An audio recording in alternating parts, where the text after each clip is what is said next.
안녕하세요. 캐나다 노트입니다. 2023년 주식 투자 잘 하셨나요? 혹시 마이너스가 난 건 아니겠죠?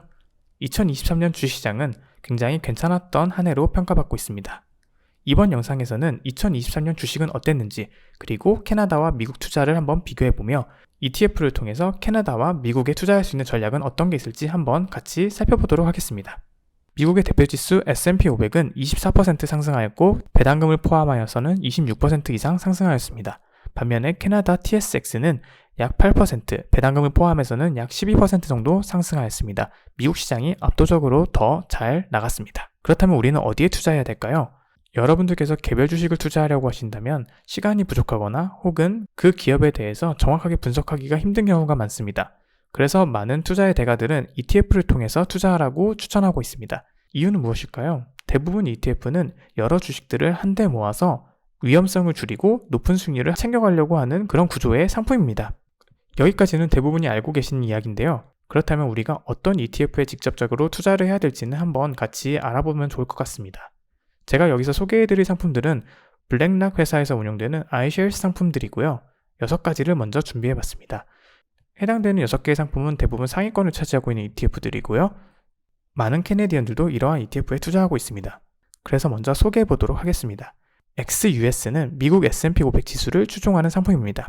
XQQ는 미국 나스닥 지수를 추종하는 상품, XIU는 캐나다 TSX 60 지수를 추종하는 상품, XEI는 캐나다 고배당주, XDV는 캐나다 배당주, XBB는 캐나다 채권을 추종하고 있습니다. 자, 이제 자세하게 설명드리겠습니다. 첫째로 XUS는 여러분들이 이미 너무 잘 알고 계신 혹은 투자 중이신 스파이와 거의 동일한 캐나다 상품입니다. S&P 500 지수를 그대로 추종하기 때문에 굉장히 높은 수익률을 그동안 기록해왔습니다. 2023년 수익률은 22%였고 수수료는 0.09%. 저는 여기서 수수료가 0.2% 이하인 상품들은 수수료가 적다고 표현하고 있습니다. 배당률은 1.33%로 괜찮은 편이었고 이 상품의 배당 주기는 반기 배당으로 6월과 12월에 각각 한 번씩 배당이 들어옵니다. 그 다음으로는 XQQ, 어마어마한 상승률을 기록했던 나스닥을 추종하는 상품인 만큼 이번에는 수익률이 53%를 기록하였습니다. 많이들 투자하고 계신 QQQ와 같은 상품이라고 보시면 됩니다. 다만 여기는 캐나다 달러로 해칭이 되어 있기 때문에 이 상품이 매수하셨을 경우에는 그 이후에 환율에 대한 변동을 신경 쓸 필요가 없는 것입니다. 하지만 환율 해칭에 대해서는 많은 내용이 추가되기 때문에 다음에 다른 영상으로 준비해 보도록 하겠습니다. 우선 수수료는 0.39%로 약간 높은 편입니다. 배당률은 0.35%로 낮은 편인데 이는 테크주가 많이 포함되어 있기 때문에 낮은 배당을 기록하고 있습니다. 배당 주기는 마찬가지로 반기 배당으로 6월, 12월에 들어옵니다. 다음으로는 XIU, 캐나다 주식시장 상위 60개 기업을 추종하는 세계 최초의 ETF입니다. 스파이가 세계 최초의 ETF라고 생각하시는 분들도 있는데 이 상품이 블랙락에서 만들어진 가장 최초의 ETF입니다. 2023년의 수익률은 11%로 이는 캐나다의 주식시장을 대변하고 있습니다. 수수료는 0.18%로 괜찮은 편이고 배당률은 3.29%로 적당히 높은 편입니다. 배당 주기는 분기 배당으로 연 4회 2월, 5월, 8월, 11월에 배당이 되고 있습니다. 다음으로는 XEI인데 이는 캐나다 고배당 주식을 모아놨습니다. 2023년의 수익률은 6%이지만 이는 시세 차익은 거의 없고 대부분이 배당률이었습니다. 수수료는 0.22%로 괜찮은 수수료이면 배당률은 5.35%로 굉장히 높은 편입니다. 특히 배당 주기가 월 배당이어서 여러분께서 XEI를 매수하셨을 경우 배당을 매달 받을 수 있습니다. 다음으로 XDV입니다. 거의 비슷한 상품으로 캐나다 배당주 모아놓은 ETF입니다. 2023년 수익률은 7%, 수수료는 0.55%로 약간 더 높은 편이고 배당률은 4.84%로 약간 더 낮은 편입니다. 마찬가지로 배당 주기가 월 배당이므로 괜찮은 캐시플로우를 만들 수 있습니다. 마지막으로 XBB, 캐나다 채권, 정부채, 주정부채, 회사채를 모아놓은 ETF입니다. 2023년 수익률은 6%이고 수수료는 굉장히 낮은 편인 0.1%입니다. 배당률은 3.09%로 괜찮았고 마찬가지로 배당 주기와 월 배당으로 매력적인 상품입니다. 네, 그렇다면 이번에는 ETF를 한눈에 비교해 보도록 하겠습니다. XUS의 수익률은 22%였고 중간 정도의 리스크를 가지고 있습니다. XQQ는 수익률은 53%로 어마어마하였지만 나스닥은 약간의 리스크를 더 가지고 있습니다. XIU는 수익률이 11%, XEI는 6%, XTV는 7%, XBB는 6%로 비슷한 수익률을 기록하였지만 캐나다 주식시장을 추종하는 XIU가 가장 높은 수익률을 기록하였고 가장 안정적인 채권 ETF인 XBB가 가장 낮은 수익률을 기록하였습니다. 그러면 지금부터 소개해드렸던 6개의 ETF를 통해서 성향에 따른 다른 포트폴리오 5가지를 만들어 보도록 하겠습니다. 여기에는 미국과 캐나다 주식시장을 어떤 비율로 가져갈지와 어떤 리스크를 가지고 어느 정도의 수익률을 추구할지에 대해서 다른 성향 5가지를 가지고 와봤습니다.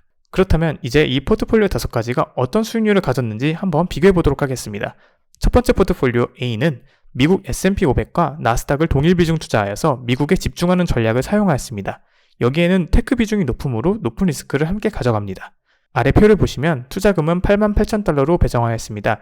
이유는 TFSA를 통해서 가장 많은 금액을 넣으면 88,000달러까지 비과세 혜택을 받을 수 있는데 이를 기준으로 한번 작성해 보았습니다. 그렇다면 88,000달러를 포트폴리오 A에 넣었다면 어떻게 됐을까요? 이럴 경우에 시세 차익은 32,497달러, 배당 소득은 856달러, 총 수익은 33,353달러, 즉 수익률이 38%가 되었습니다. 어마어마한 수익률인 것 같습니다. 두 번째 포트폴리오는 XIU, 캐나다 상위기업 60개의 비중을 100% 투자하여 집중 투자한 전략입니다. 그리고 캐나다 주식에 투자하게 된다면 적절한 배당을 받을 수 있는 것은 장점입니다. 여기도 마찬가지로 약 88,000달러를 투자하였고 시세 차익은 6,776달러, 배당 소득은 약 3,000달러, 총 수익은 9,773달러로 11%의 수익률을 기록하였습니다. 2023년에 캐나다에 올인하였을 경우는 미국보다 상대적으로 많이 적은 수익률을 기록하였습니다. 세 번째 포트폴리오 C, 미국 S&P 500과 캐나다 TS60을 동일 비중으로 투자한 것입니다. 미국, 캐나다에 복합적으로 투자하고 많은 분들이 투자하는 전략입니다. 장기 투자와 안정성도 갖추고 적절한 배당도 가지고 있습니다. 마찬가지로 88,000달러를 투자했을 때 총 수익은 14,783달러, 수익률이 17%로 안정적이면서도 괜찮은 수익률을 기록하였습니다. 네 번째 포트폴리오 D는 배당주를 추구하시는 분들께서 선택하는 전략인데 캐나다의 고배당주와 배당주의 ETF를 동일 비중으로 투자하여서 전통적인 캐나다 산업에 집중하는 전략입니다. 이 경우에는 시세 차익이 거의 없어 1,434달러밖에 이익이 없었지만 배당이 4,300달러가 넘어 총 수익이 5,768달러, 약 7%의 수익률을 기록하였습니다. 다만 올해는 배당주들이 힘을 못 썼기 때문에 낮은 수익률을 기록한 것 같습니다. 그럼에도 불구하고 7%라는 수익률은 나쁜 것이 전혀 아닙니다. 마지막 포트폴리오는 미국 25%, 캐나다 75%의 비중을 투자하고 전체 시장 지수를 추종하면서도 배당과 채권 등을 통해서 복합적이고 안정성을 추구하는 전략입니다. 이 포트폴리오의 경우에는 시세 차익은 7,255달러, 배당금은 2,887달러, 총 수익은 10,000달러가 약간 넘은 12%의 수익률을 기록하였습니다. 자, 그렇다면 이 5가지 포트폴리오를 한눈에 비교해 보도록 하겠습니다. 자, 여기 포트폴리오 A부터 E까지 한눈에 보시면 미국 시장을 포함한 전략들이 높은 수익률을 기록한 것을 볼 수 있습니다. 아마도 역사적으로 이러한 전략이 가장 잘 먹혀왔던 것 같습니다. 그래서 저도 포트폴리오를 구성할 때 절대 캐나다에 올인하지 않습니다. 미국 시장은 무조건적으로 들어가야 하는 투자처라 생각하고 있습니다. 가장 높았던 포트폴리오 A는 38%의 수익률을 기록하였고 가장 낮았던 배당 포트폴리오인 D는 수익률이 7%밖에 기록하지 못하였습니다. 다만 이것은 2023년이 기술주 위주로 상승하였던 시장이었고 배당주가 많이 힘을 쓰지 못했던 시장이기도 하였습니다. 반면에 2023년 이후에 시장이 안 좋아질 경우를 대비하여서 오히려 수익률이 낮았던 포트폴리오들이 이것을 역전하고 방어주가 되어서 더 높은 수익률을 기록할 수도 있는 것입니다. 그러므로 포트폴리오는 개인의 성향에 맞게 투자되어야 합니다. 그리고 구성되어야 합니다. 여기 있는 ETF들과 포트폴리오가 정답은 아니지만 이것을 통해서 참고하고 본인이 어떠한 전략을 가져갈지 생각해보면 좋을 것 같습니다.